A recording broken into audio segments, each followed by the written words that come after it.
Halo para sahabatku, sahabat Ayo Paham dimanapun kalian berada. Senang rasanya bisa bertemu dengan kalian pada kesempatan ini. Saya berharap kalian semuanya dalam keadaan sehat dan kita masih terus semangat untuk belajar. Pada sesi ini kita akan belajar tentang penggunaan fungsi trigonometri. Setelah kemarin kita sudah belajar turunan fungsi trigonometri. Ada beberapa penggunaan fungsi trigonometri. Di antaranya adalah untuk mencari atau untuk menentukan fungsi naik dan fungsi turun. Berikutnya, kita akan menentukan nilai stasioner dan jenisnya. Kemudian, kita akan belajar tentang garis singgung. Selanjutnya, kita akan belajar tentang penggunaan dalil L'Hopital untuk menyelesaikan limit fungsi trigonometri maupun limit fungsi aljabar. Untuk pertemuan kali ini, secara khusus kita akan mempelajari tentang fungsi naik maupun fungsi turun, serta nilai stasioner dan jenisnya. Untuk sesi berikutnya, kita akan mempelajari tentang penggunaan turunan fungsi trigonometri untuk menentukan nilai gradien garis singgung sekaligus untuk mencari persamaan garis singgung satu kurva. Kemudian menggunakan dalil L'Hopital untuk mencari nilai limit suatu fungsi, baik fungsi trigonometri maupun fungsi aljabar. Pastikan kalian menonton video kami berikutnya. Sekarang mari kita lanjutkan pembahasan berikutnya. Perhatikan, saya sajikan di sini fungsi fx dengan grafiknya. Fungsi fx ini adalah fungsi trigonometri atau bisa juga gabungan fungsi trigonometri dan fungsi aljabar. Sekarang mari kita amati fungsi f dari kiri ke kanan. Dari sini dia terus beranjak naik. Di titik tertentu di sini dia tidak naik, tidak turun. Kemudian di sini dia turun. Sampai di titik tertentu dia tidak naik, tidak turun, kemudian naik terus sampai selanjutnya. Yang dimaksud dengan fungsi naik dan fungsi turun adalah perubahan nilai fungsi tersebut. Coba kita amati di sini ya. Misalkan di sini X1. Terus di sini X2. Kita lihat di sini. Nah, sekarang pada X1 nilai fungsinya F1, pada X2 nilai fungsinya F2. Nilai F2 lebih besar dari F1, maka disebutlah fungsi ini naik dalam posisi ini. Jadi yang dimaksud dengan fungsi naik adalah jika nilai fungsinya bertambah dari pertama ke yang kedua lebih tinggi. Kemudian coba kita amati dari sini. Di sini misalkan kita ambil di sini X1. Di sini kita ambil X2 nih. Berarti nilai F1 di sini dengan nilai F2 di sini, nilai F2-nya lebih kecil dari F1-nya.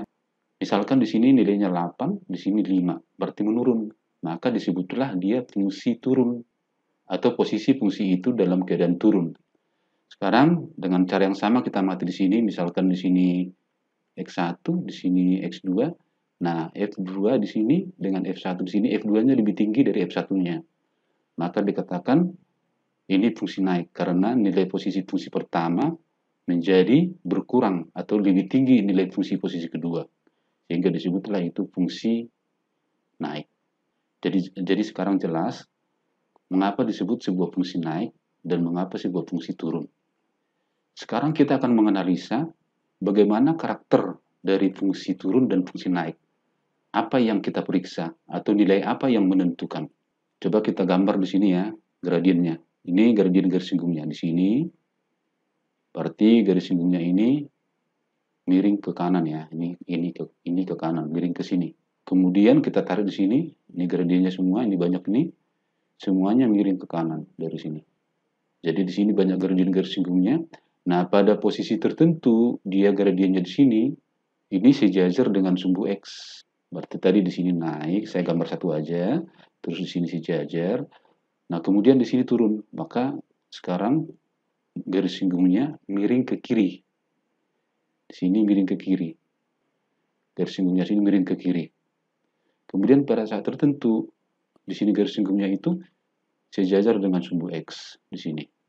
Kemudian pada saat di sini, nah sekarang gradiennya miring lagi ke kanan. Ini miring ke kanan. Sekarang kalau kita amati, mulai dari kiri gradiennya miring ke kanan. Dari A sampai B, gradiennya miring ke kiri.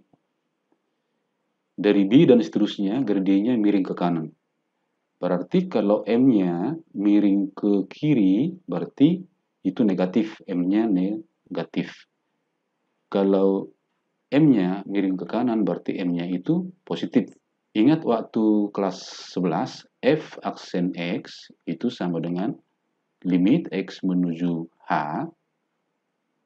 F, X kurang H, X tambah H, dikurang Fx, itu dibagi H. Ini adalah definisi turunan pertama. Sedangkan turunan pertama ini adalah nilai gradien. Tadi sepanjang dari kiri ke A sampai ke A, itu gradiennya miring ke kanan. Berarti dengan kata lain, di sini gradiennya positif atau M-nya sama dengan positif. Di sini tidak naik dan tidak turun sejajar sumbu X, maka M-nya 0. Sejajar sumbu X, M-nya 0. Kemudian dari interval atau jarak A ke B, maka gradiennya itu miring ke kiri, sehingga M-nya sama dengan negatif.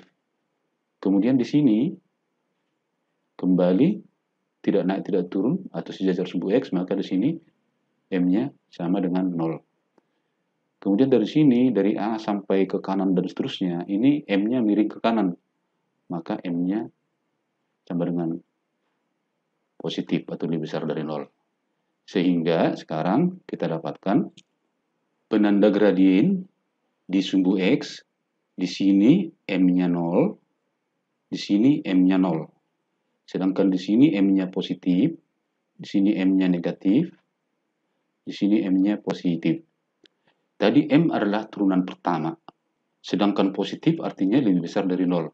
Sehingga kita dapatlah syarat fungsi naik adalah M-nya positif, artinya M-nya lebih besar dari 0. M itu tadi adalah turunan pertama. Jadi syarat fungsi naik adalah F aksen X lebih besar dari 0. Syarat fungsi turun M-nya negatif, berarti F aksen X lebih kecil dari 0 karena negatif. Syarat fungsi stasioner atau stasioner itu maksudnya tidak naik, tidak turun atau nilai tetap, maka syaratnya M-nya sama dengan 0 atau F aksen sama dengan 0. Mudah-mudahan bisa dipahami ya. Sekarang kita tinjau jenis nilai stasioner. Saya pindahkan dulu penanda gradiennya tadi. Ini. Nah, kita ikuti dengan tanda-tanda ini. Naik, positif, berarti gradiennya ke kanan atau dengan kata lain, naik. Di sini 0, berarti tidak naik, tidak turun. Terus di sini negatif, berarti turun. Berarti ini jenisnya adalah nilai maksimum ya. Kemudian kita lihat tinjau dari sini lagi. Dari yang B sekarang. Dari yang B kita lihat nih negatif berarti turun. Kemudian di sini tidak naik, tidak turun. Terus ini positif, ini naik lagi. Berarti perhatikan di sini, lihat nih. Di sini berarti ini disebut titik minimum. Dalam kurva ini titik maksimum, ini titik minimum. Kalau kita lihat titik maksimum, ternyata di sini tidak maksimum, masih ada di sini yang lebih tinggi nih. Masih ada yang lebih besar dari sini. Maka disebutlah ini titik maksimum lokal, atau dengan kata lain sering juga disebut titik maksimum relatif. Relatif artinya masih ada yang lebih tinggi ya. Demikian juga ini disebut titik minimum lokal atau titik minimum relatif. Kenapa relatif? Karena ini kalau kita lanjutkan ke sini, ini masih ada yang lebih rendah. Sehingga ini disebut titik minimum lokal atau titik minimum relatif. Apakah masih ada jenis yang lain dari titik maksimum? Nah, perhatikan misalkan saya gambar di sini sebuah kurva. Nih, misalnya ini. Misalkanlah Y sama dengan sin X. Maka ini pasti gambarnya seperti ini ya. Di sini 1, di sini min 1. Nah, ini disebut titik maksimum mutlak. Ini disebut titik minimum mutlak. Kenapa disebut ini mutlak? Karena tidak ada lagi yang lebih rendah dari sini atau yang lebih kecil dari sini. Kenapa disebut ini maksimum? Karena tidak ada lagi yang lebih tinggi atau lebih besar dari sini. Sehingga dia disebut titik maksimum mutlak atau titik minimum mutlak. Tapi pada umumnya, jika dia tidak mempunyai titik maksimum lokal atau titik minimum lokal, cukup saja disebutkan dengan titik maksimum atau titik minimum. Kemudian ada satu jenis lagi, titik stasioner. Misalkan kita menemukan penanda gradien pada sumbu X-nya, di kanan positif, di kiri positif. Di mana di sini di A itu adalah stasioner tetap.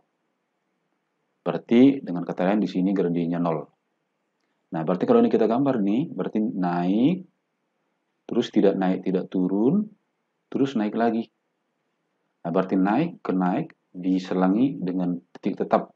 Maka inilah yang disebut dengan titik belok. Setelah titik tetap, dia membelok naik. Atau kemungkinan kedua, misalnya penanda gradiennya itu di sini A, misalnya min. Berarti turun, kemudian tetap, turun lagi. Berarti di sini dia berbelok setelah dilalui titik tetapnya. Maka ini disebut titik belok.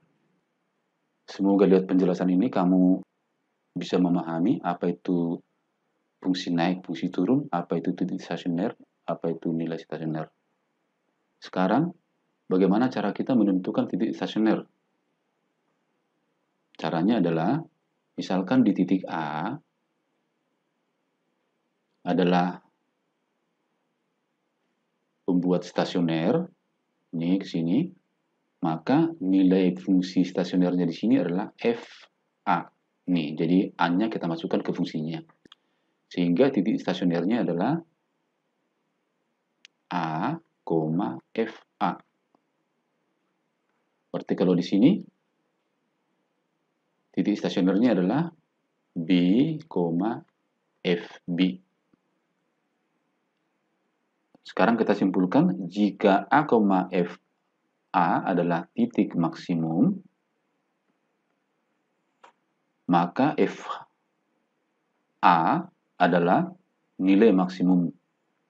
Jika B, FB adalah titik minimum, maka FB adalah nilai minimum.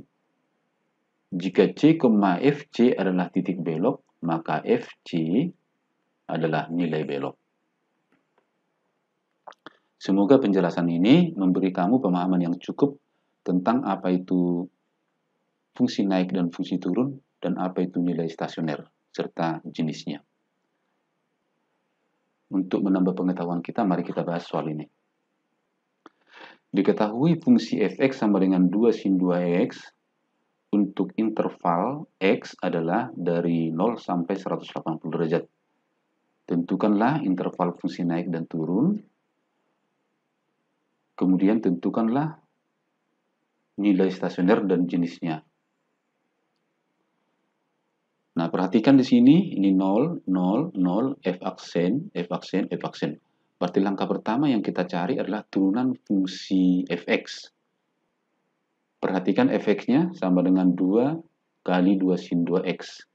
Turunan dari sin, cos, turunan dari 2x, 2. Berarti 2 kali 2 kali cos 2x. Berarti 2 kali 2, 4. Berarti turunan fx adalah 4 cos 2x. Syarat fungsi naik dan fungsi turun adalah dilihat dari turunan pertamanya sama dengan 0. Sama dengan 0 itu artinya batas-batas gradien yang membuat 0. Jadi di sini f aksen x sama dengan 0. Maka 4 cos 2x sama dengan 0. Atau dengan kata lain, cos 2x sama dengan 0. Karena 0 dibagi 4 sama dengan 0. Ya. 0 ini adalah cos 90. Sehingga kita tulis cos 2x sama dengan cos 90 derajat. Ingat, jika cos X sama dengan cos alpha, maka X-nya sama dengan alpha tambah K360. Ini X1-nya, X2-nya sama dengan min alpha tambah K360. Ini adalah periode daripada cos. Sehingga ini dapat kita selesaikan menjadi pertama 2X sama dengan 90 tambah K360. Kita bagi 2, X sama dengan 45 tambah K180. Kita cari nilai X-nya. Jika K-nya 0, berarti 45 tambah 0 kali 180, berarti X-nya sama dengan 45 derajat. Jika K-nya sama dengan 1, berarti 45 tambah 180 sama dengan 225. Karena di sini batasnya sampai 180. Jadi K1 tidak memenuhi. Penyelesaian kedua, kita ambil yang negatif, min 90 bagi 2, sehingga X sama dengan min 45 tambah K 180. Sehingga di sini kita cari X-nya. Untuk K-nya 0, berarti X-nya min 45. Sedangkan di sini paling kecil 0. Sehingga K0 tidak memenuhi, kita ambil K-nya 1. 180 min 45, berarti di sini 135. Sehingga kalau misalnya fungsi ini kita pindahkan ke sini, maka di sini 45, di sini 135. Kita lanjutkan ke belakang ya. Nah, X-nya 45 dan X 135 kita pindahkan ke sumbu X ini, penanda gradiennya. Sehingga di sini batas intervalnya tadi dari 0 sampai 180. Pembuat gradien 0 adalah 45 derajat dan 135. Sekarang kita uji di manakah fungsi itu bergradien positif dan fungsi itu bergradien negatif. Kita ambil di sini, misalkan kita ambil sudut 30 derajat. Kita masukkan di sini 30 derajat, ganti X-nya, berarti 30 derajat, 2 kali 30, 60 derajat, cos 60 setengah, kali 4, hasilnya 2. Berarti di sini positif. Kemudian kita ambil di antara 45 sampai 135. Misalkan kita ambil 60. 2 kali 60, 120. Cos 120 dikurang kedua, cosnya pasti negatif. Berarti di sini negatif. Kemudian kita lanjut ke selang interval 135 sampai 180. Misalkan kita ambil di sini 150. 2 kali 150, 300 dikurang ke 4, berarti kosinus pasti positif, sehingga di sini positif. Sehingga penanda gradiennya adalah positif, negatif, positif. Maka di sini fungsi itu naik, di sini fungsi itu turun, di sini fungsi itu naik. Naik berarti M-nya positif, turun berarti M-nya negatif. Sehingga interval fungsi naik adalah di 0 sampai 45 atau di 135 sampai 180. Kita tuliskan, fungsi itu naik pada interval lebih kecil dari 45, lebih besar atau sama dengan 0, atau lebih kecil atau sama dengan 180, lebih besar dari 135. Dan fungsi itu turun di sini, sehingga intervalnya lebih kecil dari 135, lebih besar dari 45. Kemudian nilai stasioner. Nilai stasioner itu pasti didapat di 45, karena di 45 itu pasti gradiennya sama dengan 0. Dan di 135 ini gradiennya sama dengan 0. Sehingga membuat stasioner adalah gradien yang 0, atau F aksen sama dengan 0. Maka sekarang 45 ini kita masukkan ke fungsinya, ke fungsi fx-nya.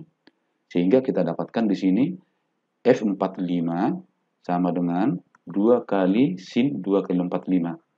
Ini sama dengan 90 derajat. Sin 91 kali 2 sama dengan 2. Sehingga nilai stasionernya adalah 2. Kita lihat nilai stasioner yang kedua pada X sama dengan 135 derajat. Kita masukkan ke fungsi ini. Sehingga 2 kali sin 2 kali 135, berarti ini 270. Sin 270 itu sama dengan min 1 kali 2 min. Sehingga nilai stasionernya adalah min 2.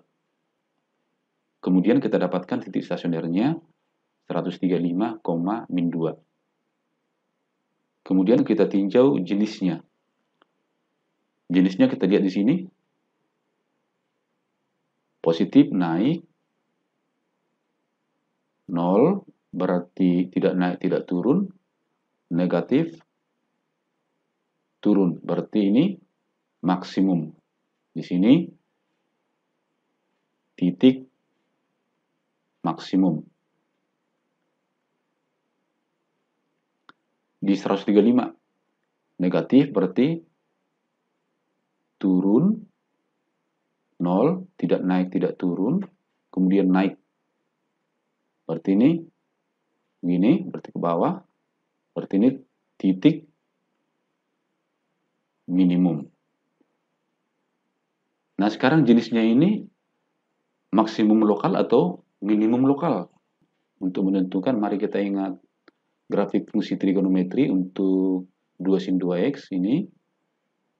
Ingat kelas 11, 180, sini 90, sini 0, berarti di sini 2. Di sini min 2. Berarti di sini min 2, di sini 2. Tidak ada yang lebih besar dari 2 dan tidak ada yang lebih kecil dari min 2. Berarti ini adalah titik maksimum mutlak. Ini adalah titik minimum mutlak. Maka cukup saja kita sebutkan titik maksimum. Sehingga kesimpulannya ini jenisnya titik maksimum, ini jenisnya titik minimum. Semoga penjelasan saya dapat dipahami dengan baik.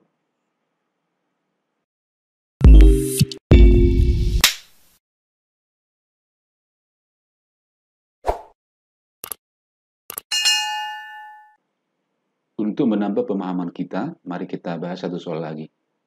Diketahui fx sama dengan sin x tambah cos x tambah 1. Tentukanlah interval fungsi naik dan turun untuk interval 0 sampai 180. Kemudian tentukanlah nilai atau titik stasioner dan jenisnya. Mari kita bahas. Langkah pertama, cari f aksennya.